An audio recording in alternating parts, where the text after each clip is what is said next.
objective of the AIG Scholarship Program is to develop the future leaders of the public sector.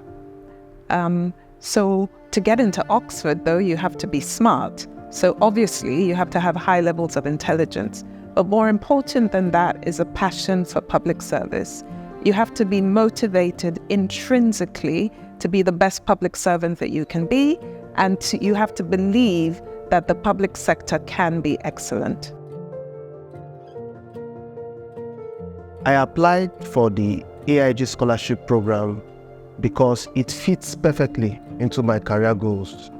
I applied for the scholarship in order to gain access to top quality education at the Blavatnik School of Government at Oxford University, which I know I don't have the financial capacity to afford. Also, the Aig-Imoukhuede Foundation is creating quality and intelligent Nigerians interested in public service, and I wish to be part of that network. I applied for the AIG Scholarship Program because I was looking to redirecting my career from audits and policy review to core policy making. And the AIG Scholarship provided a platform for me to access the public policy education that I needed from a leading university.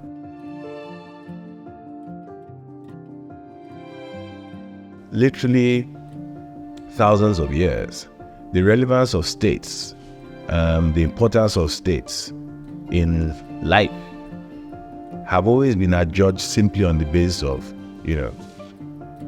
how well does this state make its citizens' lives better? It's just as simple as that. The public servant is the only one whose sole point of existence is ensuring that that development, that lifting up, right, is achieved. If you look at the Nigerian banker or the Nigerian professional whose capacity has been built in maybe accounting, right, you will find that these professionals, for instance, can walk into any equivalent job anywhere in the world.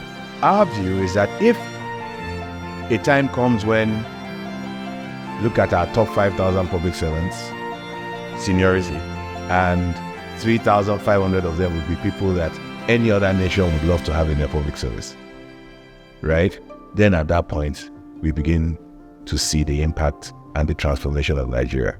I've always been part of the clique of Nigerians that are very critical of public service.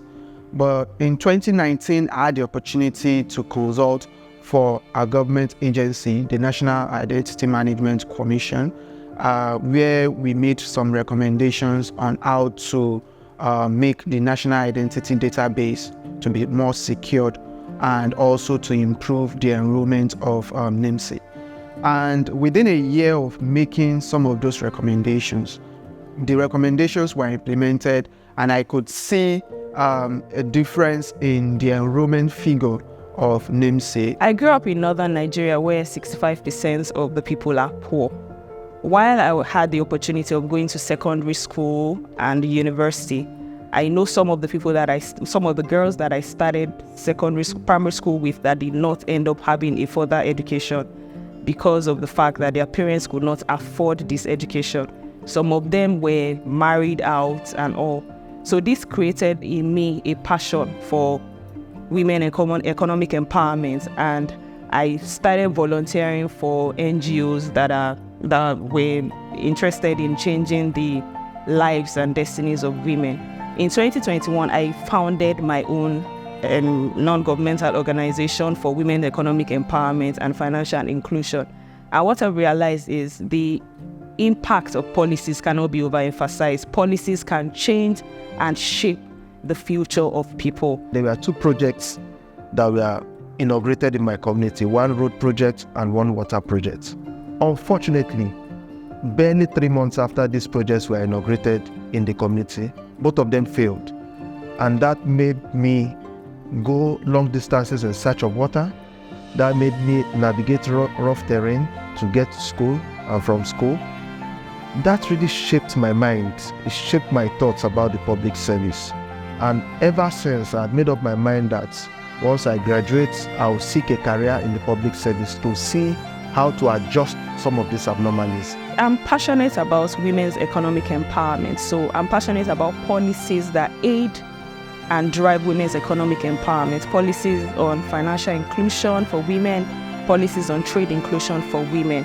I believe that even when women are not educated, they can have a second chance at changing their destinies. They can have a second chance at life if they are economically empowered. I'm interested in digital and new technologies, particularly digital identities and how it can be used to influence national security.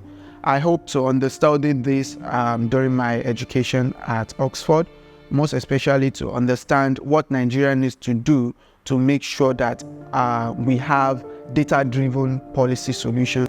Infrastructure development is an area in public service that I'm really very much interested in. It interests me because of my background in education, in engineering, and it is key. Infrastructure development is key to the development of any society. Societies are ranked or societies are graded based on the quality of infrastructure that is working in them. The application process was thorough and rigorous. First, you have to prove that you had what it took to even be shortlisted. You had to have done a lot of work in your office. You had to have gotten recognition and commendations. It took quite a lot of time, about 1 year from start to finish. And very importantly, it was very transparent. You don't need to know anybody to apply and get the scholarship. Within that process, it was a continuation of writing, doing videos, self-introspection and reflection, and it helped me to understand myself better and also to identify why I was applying and also why I needed the program. I would tell scholars who are going to Oxford that it's going to be a very difficult year. They have to be prepared for that. However, it will be very, very rewarding. Our alumni tell us that one of the most important aspects of the program for them is the networking.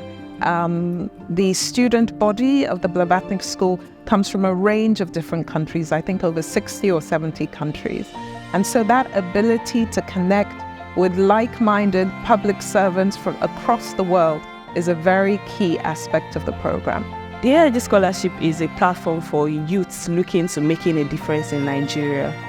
I would advise that they should bet on themselves and apply. They should put in all they've got into the process from start to finish. I can assure you, and I can assure every of them that the process is transparent. Also to understand that it's not impossible, and to also know that yes, the application process is rigorous, it will test you, but it is worth your time. So definitely apply. My name is Chilagoram Ajike. I am an Assistant Chief Engineer in the Office of the Head of the Civil Service of the Federation. My name is Olushe Olutimai Adebi. I am an internal auditor at the Central Bank of Nigeria. My name is Abdul Hakim Ibrahim Abdul Karim. I work with Kaduna State Government as the Special Assistant to the Governor on Information, Communication and Technology.